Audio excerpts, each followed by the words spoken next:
Hi there. I'd like to tell you a story about a time that God really came through for me big time. My son, when he was little, he got a communication from his Greek grandmother, and she said if there was anything that he wanted to get from Greece to let her know. Well, he asked for a gold cross, a solid gold cross.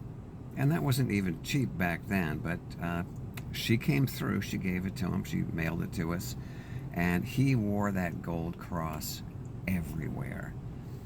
Swimming, playing soccer, going to school, to bed, in the tub, everywhere. And one night he asked me, I was putting him to bed, and one night he asked me if I would take it and put it on his dresser. And in my mind, I did.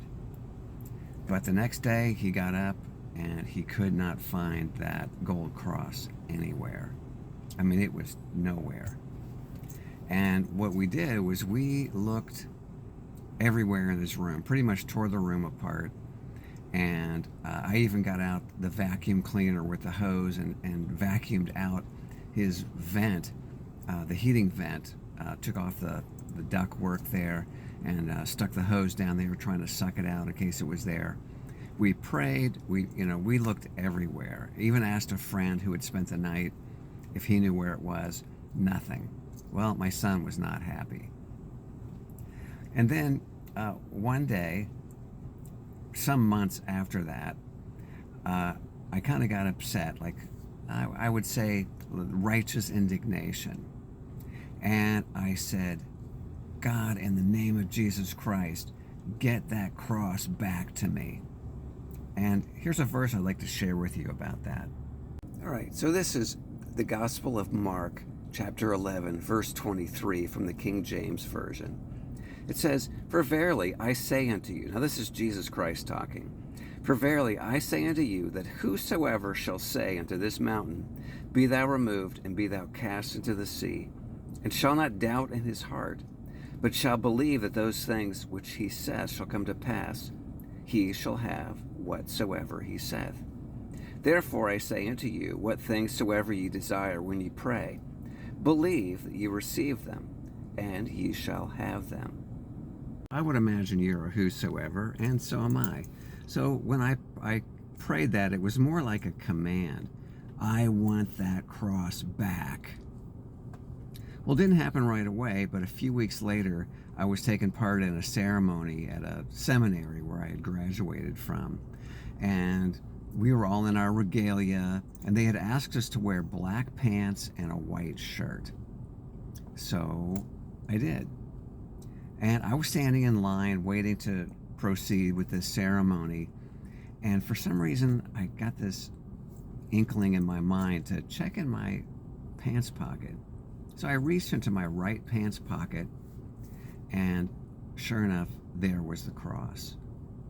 I pulled it out, and I started shouting ecstatically, "I found the gold cross! I found the gold cross!" And friends, I got to tell you, I'm left-handed, so I hardly ever put anything in my right pocket. But sure enough, there it was. How God got it there, I have no idea. And that's really not my business. My responsibility was to pray, like Jesus said, that whosoever shall say, doesn't even say pray, it says say unto this mountain, Be thou removed, and be thou cast into the sea, and shall not doubt in his heart, but shall believe that the things which he says shall come to pass. What does it say? He'll get whatever he says. So I would encourage you, if you've ever wanted to see God come through for you, try it out. Start with small things. So if you lost your keys or something like that, it's kind of like lifting weights. You wouldn't just start trying to lift 600 pounds all at once, right? Start with something small, like your lost keys, something that's not life-threatening. You certainly wouldn't wait until maybe you drove your car halfway off a cliff and it's seesawing over the edge there, wondering if you're going to fall or not, and then pray. Start with something small that you can handle and gradually work up, because that's actually what I did. I didn't just start with something big like that, something important to my son and to me, but God came through, because when we believe, he honors our believing. So give it a shot. And if you have any questions, let me know. I've got some free classes on my website. If you're interested, check them out. It's www.wordcentered.com. And I'd love to hear from you. So, God bless. I'll talk to you later. Bye-bye.